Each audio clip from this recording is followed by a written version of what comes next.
So today I had this crazy idea, like what if we placed a crafting table floating just like this and press the button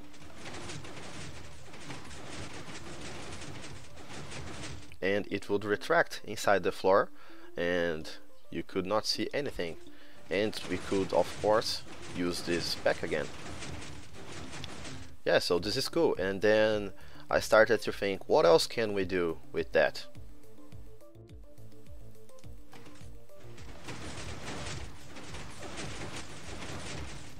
Yeah, cool. Floating lights. So it would be really nice if we could have more of those. Like this.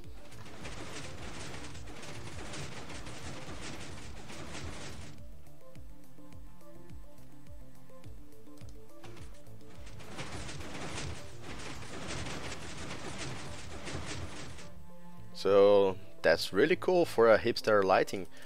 So what else can we do? This looks promising.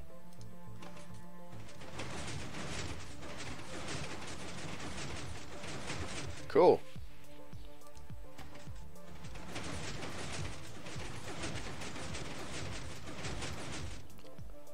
What else?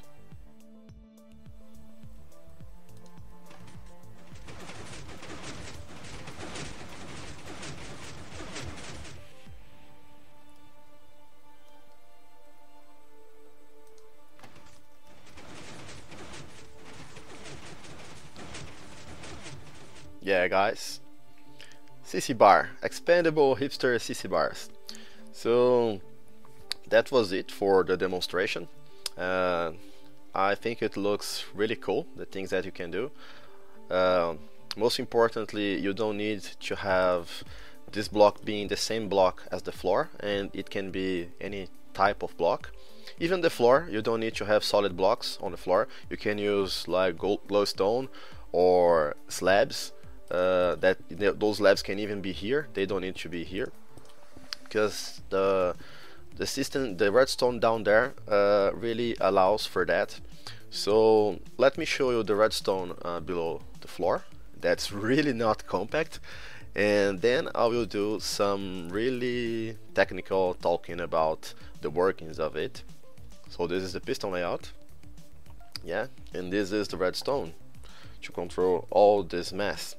So if you don't like this kind of talk, like technical stuff, yeah. So guys, are you ready for some deeply technical explanations for the circuit? I hope so. So let me start the system so you guys can see how the pistons are working, hopefully, because this machine is very fast. So let me lower my volume. I don't want it off. Yeah. So let's see how the pistons work, but they are really fast and it's complicated to understand how the machine works.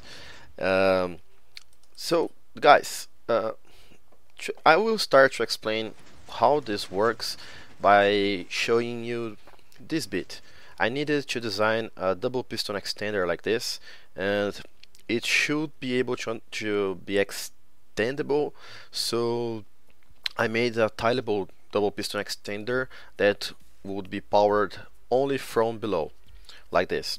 Let me demonstrate. I have to remove those blocks, and suppose that this is our redstone block, so I can operate a single row like this. I could choose any of those, and I can retract it like this. And this thing has 3 different modes of operation. You can power a bunch of them using this redstone line, and this will do full extension and full retraction if you give it a 5-tick long pulse, right? If you give it a 4-tick pulse, it will do the full extension and leave the redstone block here and full retraction. And if I give it anything less than 3 ticks, it will extend the block only up to here, only 1 block away. So in one circuit I have everything that I needed. So why? So how can I choose between 5 ticks or 4 ticks? Since I don't want this block to be here, to be left here, my logical choice would be use the 5 long, so it would retract the block here, right? But that doesn't happen quite this way. Let me demonstrate why. So here we have a row of pistons, and if I give it a short pulse, they will retract and go back, but you will notice that this piston in the middle is a little bit late. Yeah, it's delayed. Now please look at those redstone torches, and you can see that they will light at different times, and this is really terrible. One way to fix this is to extend the pulse length here. By the way, they all get a 2-tick pulse. This inconsistency with redstone happens with 2-tick pulses on redstone torches. If we give it a 3-tick pulse, it probably fixes it, but it will be slower. So we will have the problem like this yet, so we have to set those back at 1 tick, and then we have a system that will work evenly, like you can see now, and faster, because those are only 1 tick, and this gets 1 tick and 1 tick extension later.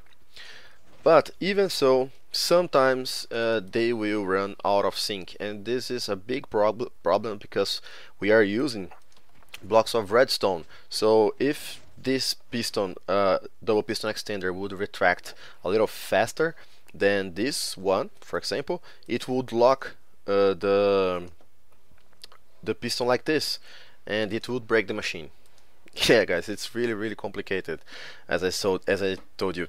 So what I had to do is to use a 4-tick pulse here, so the block would be left here, and then these rows of pistons that I am destroying here, I don't know why, will push the block back here so fast that it will get back on track in the middle of the retraction of those double piston extenders, and it would come back here.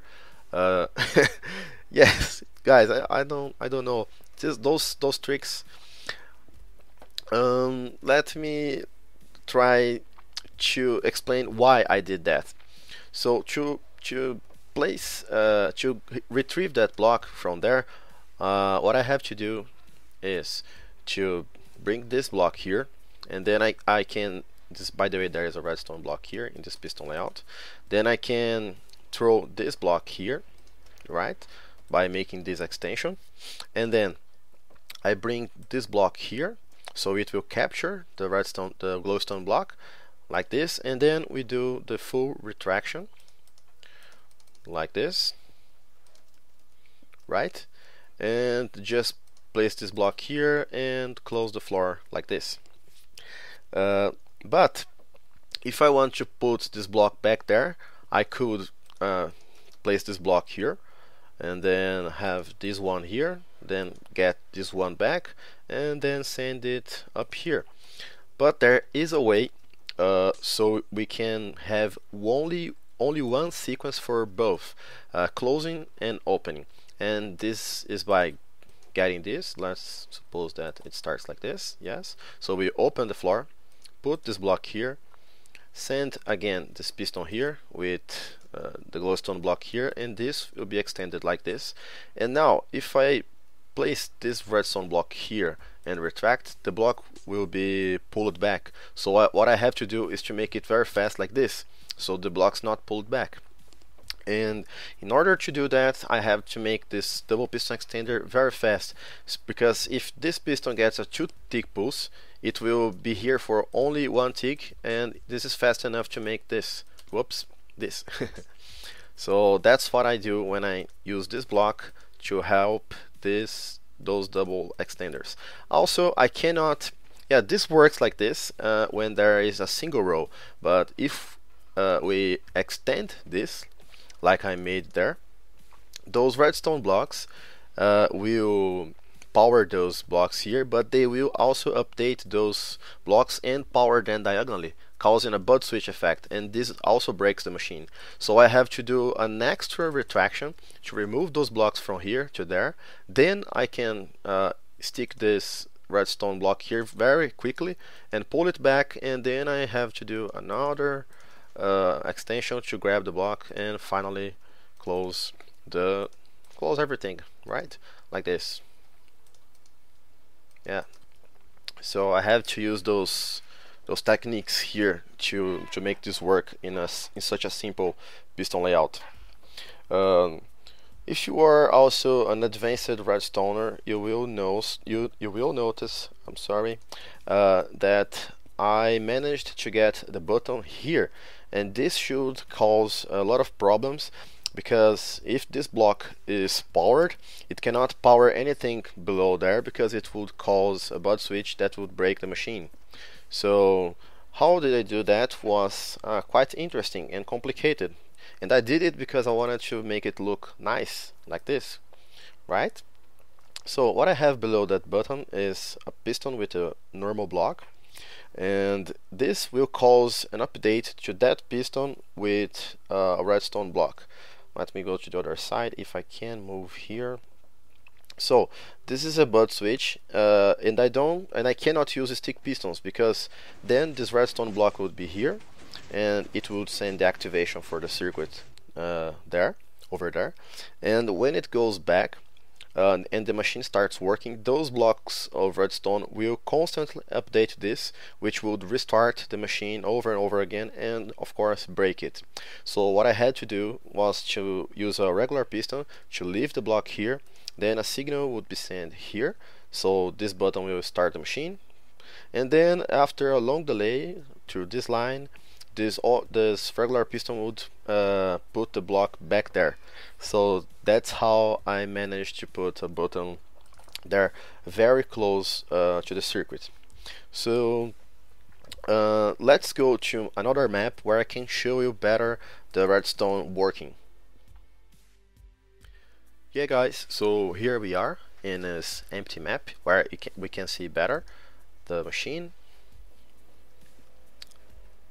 Yeah, the redstone here is not the same as you saw before, but it makes the machine work a little bit faster, but possibly with more inconsistency. As you can see, it will store the blocks and output them perfectly, but when I made this machine, this circuit that will operate the machine on and off so we can watch the pistons, sometimes it breaks the system. I don't know why something that should be the same every time will break eventually, but that's what happens. And let's see the pistons. Yeah, as you can see, internally it's really fast.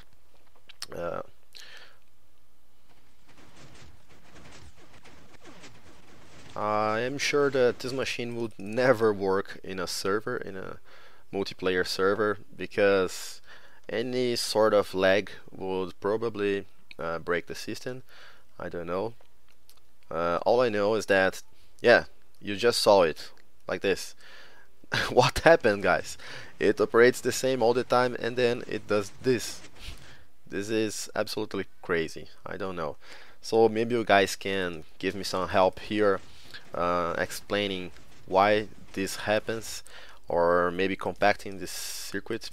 I don't have time to compact it now because I'm working in another redstone project that's, by the way, really awesome, but I will eventually go back to the circuit and remove a lot of those air blocks here, so we can have a better machine to build in creative or for map makers, because this is really cool. This has a lot of different applications. So that was it, guys. I hope that you enjoyed watching this video.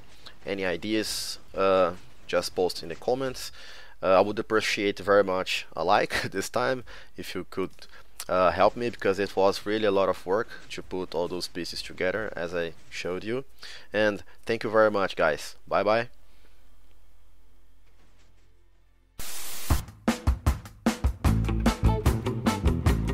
If you place a mob here, they fall immediately. Actually, this machine is faster than that first one. The second one